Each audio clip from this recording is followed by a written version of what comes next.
ते पोरं कसे भरणार? मग अशा ठिकाणी शहानिशा करून कोण अधिकारी होते ते तपास करणारे? यांनी अशी चुकीची माहिती सरकारला का दिली? त्यांना बडतर्फ करून त्यांच्यावरती कारवाई होणं गरजेचं. आता ह्या सगळ्या ज्या निवडणुका आहेत विधान परिषदेच्या, त्याच्यात काय तुमची भूमिका असणार आहे का? असं माहिती मोठे मोठे टपोरे टपोरे लोकांचं टप्पू श्रीमंत गरीब थोडे म्हणते आपली असते त्यात काय सगळे मोठमोठे जण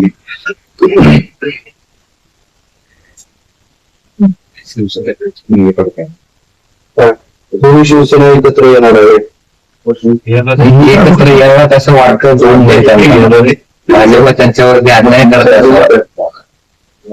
आता ती त्यांचा विषय, माझा विषय कुठला आहे की मला मराठा समाजाच्या लेकराला आरक्षण देणं ही माझी जबाबदारी. माझे मी आज वाट बघतोय, सरकार कुठले नाही. 2 लाख नोंदी सापडल्या, त्याच्या संदर्भात सरकार काय आज सूचना काढतंय, काय आदेश देतोय? कारण ते आदेश महाराष्ट्रभरासाठी असणार आहे. हा माझ्यासाठी खूप महत्वाचा विषय आहे. हैदराबाद गॅझेटियरचा GR काढला, त्या संदर्भात नेमकं सरकार आता नेमके आदेश काय काढतोय, त्याच्या दुरुस्त्या काय करते, एसओपी मध्ये काय दुरुस्त्या करते, काय भूमिका काय आहे त्यांची, प्रमाणपत्र कशा स्वरूपात हैदराबाद गॅझेटियरनुसार देणार आहे? कारण आमची संख्या नेमकी गेली कुठं? इथं होती प्रत्येक जिल्ह्यात 1 लाख, कोणत्या जिल्ह्यात 2 लाख, त्या वेळेस होती. ती संख्या गेली कुठं? म्हणून मराठवाड्यातल्या मराठ्यांना सगळ्यांना कुणबी प्रमाणपत्र देणे गरजेचे आहे. त्यासाठी सरकार आता तातडीचा आदेश काय काढतो? जे अर्थ काढला आणि प्रमाणपत्र तर द्यायला, म्हणजे ही कोणती सिस्टम आहे? अधिकारी चुकीची माहिती देतात, लोकांना सांगतात अर्ज करा, अर्ज केले की म्हणते नाही. असं कसं होऊ शकतं?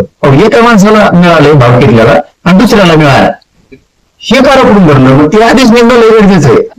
ज्यांचे निघाले त्यांचे काय देत नाही?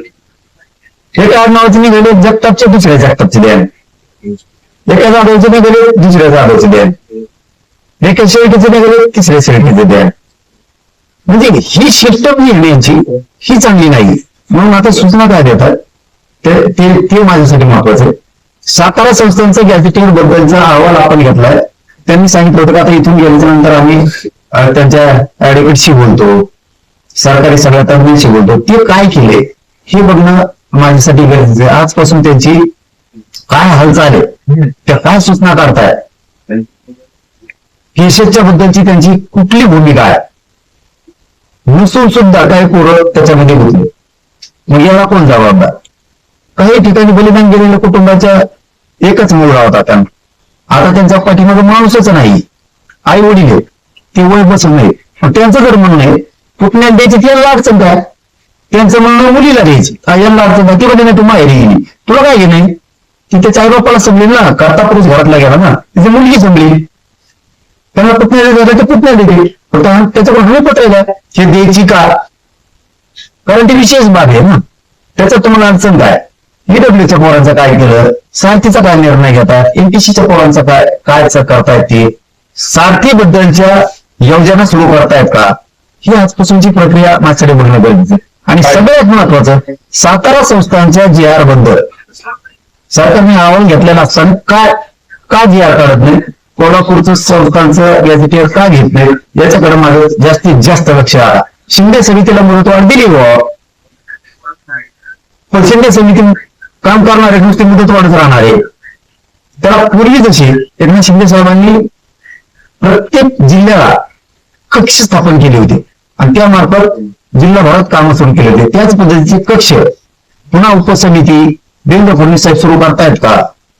गोरगरिबांना सोपं होतं. अधिकाऱ्यांकडे कक्ष नसला, अधिकाऱ्यांकडे गेले तेव्हा माझा दुसरं काम. कक्ष स्थापन जर जिल्ह्याला तालुक्याला केलेले असले, तालुका आणि जिल्हा, तर लोकांना डायरेक्ट त्या कामासाठी तिथे जाता येते. याच्यावरती काय भूमिका आहे हे बघणं गरजेचं आहे. बरं, ते तुमचे देव आंदोलन होतं तेव्हा छगन भुजबळ गायनारे भूमिका मांडतात, यावेळेस त्यांनी भूमिकाच मांडली नाही, तुमच्या विरोधात पण नाही बोलले, तर तुमची भूमिका त्यांना पटली का? बरोबर, या वयात जरी ते तेवढे जरी शाणे झाले तरी या जनतेसाठी खूप जात. कारण त्यांचं ते वय नाही की आपण या क्षेत्रात गोरगरिबांच्या लेकराला या वयात वाटोळं करावं आणि ते पाप डोक्यावर घेऊन मरावं, हे त्यांचं वय नाहीये. हे हुशार झाले असले तर चांगली गोष्ट झाली, कारण आता हा काळ तांडव किती दिवस करणार ह्या वयात मुळ्यात होत असत. एक शेतकऱ्याचा जो प्रश्न आहे, कांदे दर कोसळल्याने राज्यभरात आंदोलन होत आहे आणि सरकारच्या शेतकरी विरोधी धोरणामुळे हे दर कोसळल्याचा आरोप होतोय. काय कोसळल्यानं? सरकारच्या विरोधी धोरणामुळे हे दर कोसळल्याचा आरोप होतो. हे घर आणि मग कांदेच आता लोकांनी कांदे लावा तर हे भाव देत नाही लावा तर म्हणते कांदे राहिलेले. लोक कांदे लावते, सोयाबीन लावते, कापूस लावते, भाव देत नाही. बघा काय असतं, सक्षमपणानं लोकांनीच उभा राहायला पाहिजे. आपण जर शेतीत राबतो ना, आपल्या मालाला भाव नाही तर आपण ताकदीने त्याच्यात उतरला पाहिजे. आज शेतकरी घरी आज तिथं आणि मग ते जाऊ येत नाही सरकारकडे. मग सरकार करतो पण नाही, त्यांना जसं पाहिजे तसं करून घेतात. शेतकऱ्यांना सगळ्याच मालाच्या भावात जर बदल पाहिजे असला, त्यांच्या मनासारखं करायचं असेल तर सगळ्यांनी एकजुटीने उभं राहायला पाहिजे. ते होतं आणि सरकारने शेतकऱ्याच्या मागण्या सगळ्या मंजूर करायलाच पाहिजे.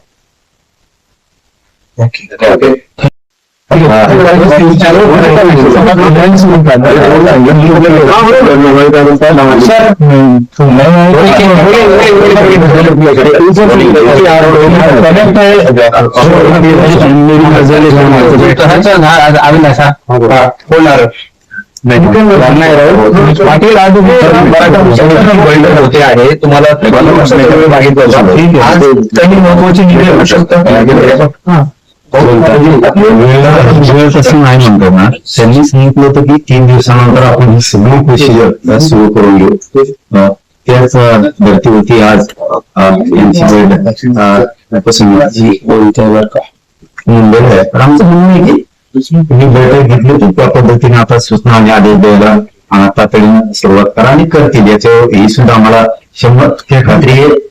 अपेक्षा पण आहे की ते पूर्ण मागण्याची सूचना आणि आदेश वरिष्ठ स्तरावर काढतील. कारण त्याच्यामध्ये सचिव महत्वाचे आहेत आदेश काढण्यासाठी आणि सरकारचे मंत्री ज्यांचे अधिकार देतील ते सुद्धा. आणि काढलेले आदेश म्हणजे 58 कुंडी नोंदी मिळाल्या, त्याचे काढलेले आदेश कुंडी प्रमाणपत्र द्या म्हणून आदेश पण असे आहे की 58 कुंडी नोंदी मिळाल्या, त्याचे प्रमाणपत्र द्यायचे आणि ज्याचे प्रमाणपत्र देऊन त्याचे द्यायचे असते. जर एखाद्या अधिकाऱ्याने हलगर्जीपणा केला तर त्याच्यावरती कारवाई करण्यात येईल, बोलपतीची कारवाई करण्यात येईल. या स्वरूपाच्या सूचना महाराष्ट्रातल्या कलेक्टर ऑफिस पासून ते तहसील पर्यंत गाव पातळीपर्यंत सगळ्या अधिकाऱ्यांपर्यंत गेल्या पाहिजेत. कारण गाव पातळीवर याच्यासाठी म्हणतो की हैदराबाद गॅझेटियरचा जे आर काढला त्याप्रमाणे कुंडी प्रमाणपत्र द्यायचे. त्यामुळं गाव पातळीवरती हे आदेश कडक सक्त त्यांच्यावरती कारवाई करण्याच्या सूचना आणि प्रमाणपत्र देण्याच्या सूचना त्यांनी काढल्या पाहिजे. आणि आज पासून ते काम सुरू होईल अशी आम्हाला सगळ्याच मागण्या. असं आहे की आज काय आदेश निघते असं वाटतं, कारण की त्यांनी जे शब्द वापरले होते 3 दिवसानंतर काय, तर आज काय आदेश निघतील असं तुम्हाला वाटतं का? हो, कारण काल एक काढलाय त्यांनी आदेश की मराठा आरक्षणासाठी बलिदान गेलेल्या कुटुंबाला MIDC मध्ये नोकरी द्यायच्या. आज मला वाटतं दूधचा पण घेतील ते लगेच, दूधमध्ये पण देण्यासाठी.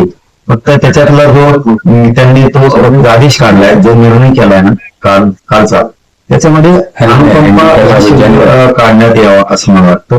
आणि जर त्या अनुकंपा शब्दाच काही नाही, फक्त एक मी कळवलं की त्या धर्तीवरती अनुकंपा शब्दाचा अर्थ दोन वेगळा होतो. बलिदान विशेष बाब म्हणून घ्यायचं असते सगळ्यांना. अनुकंपा हा शब्द योग्य नसावा असं मला वाटतं, पण त्या शब्दाची काय अर्थ म्हटलं अशा ही त्याच्यामधली सांगायचं होतं सरकारला. आणि आज जे आदेश काढायचे किंवा आजपासून जी आपण सुरुवात करताय 58 कुंडी नोंदी, त्याच्यावरती आज सूचना निघणं गरजेचं आहे. मराठवाड्यातलं हैदराबाद गॅझेटसाठी सुद्धा सूचना निघणं गरजेचं आहे. आणि गुन्ह्याबाबतची काय प्रक्रिया चालली, बाकीच्या ज्या ज्या मागण्या मंत्रालय मराठा आणि कुंडी मंत्रालय स्थापन करायचे त्या संदर्भातल्या सूचनाच्या विषयात म्हणजे आजपासून ती सुरुवात नक्की होईल अशी 100% अपेक्षा आहे. काल त्यांनी तो जे काढला त्याबद्दल आम्ही सरकारचं मनापासून धन्यवाद मानले. कालच आजही पुन्हा एकदा सरकारचं मनापासून धन्यवाद मानतोय. बलिदान गेलेल्या कुटुंबासाठी तुम्ही जो निर्णय घेतलाय तो चांगला आहे. त्याचं कारण असं आहे की गोरगरिबांचे लेकरं होते, त्यांचा करता पुढे घरातला गेला होता. असंच परवा सुद्धा अपघात झालाय मराठा आरक्षणाच्या चळवळीत असणाऱ्या बांधवाच्या इंदापूरच्या, त्याच्या अपघाती त्यांचं निधन झाले. 2 गंभीर जखमी आहेत. सरकारने त्याही कुटुंबाला नोकरी आणि 10 लाखांची मदत देऊन त्याही कुटुंबाला न्याय द्यावा ही माझी स्पष्ट भूमिका सरकारकडे आहे. आता लावणी काढल्या आदेश तर पुढे काय नाही असं नाही म्हणून आता कसं घेत नाही कधी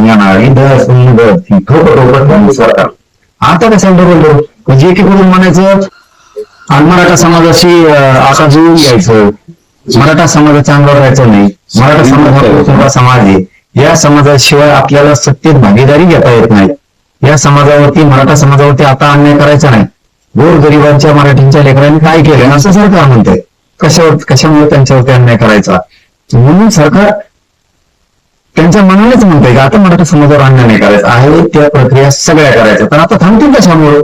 आम्ही सगळ्या मागण्या दिल्या त्यांच्याकडे 13-14 त्यातली एकही राहणार नाही अशी 100% आम्हाला अपेक्षा आहे. राहिली रे बाबा मग तुम्हाला कळत मग कसं असते. आता गुन्हे मागे घेण्याबाबत जिल्हाने माहिती मागवली. हा म्हणजे प्रक्रिया सुरू झाली, बरं झालं त्यांनी ते माहिती काय झाले त्याच्यात खूपच खोटे गुन्हे दाखल केले जातात. आणि त्या विखे पाटील साहेबाला, राज साहेबाला आणि या दोघांनी मुख्यमंत्री साहेबाला सांगितलं.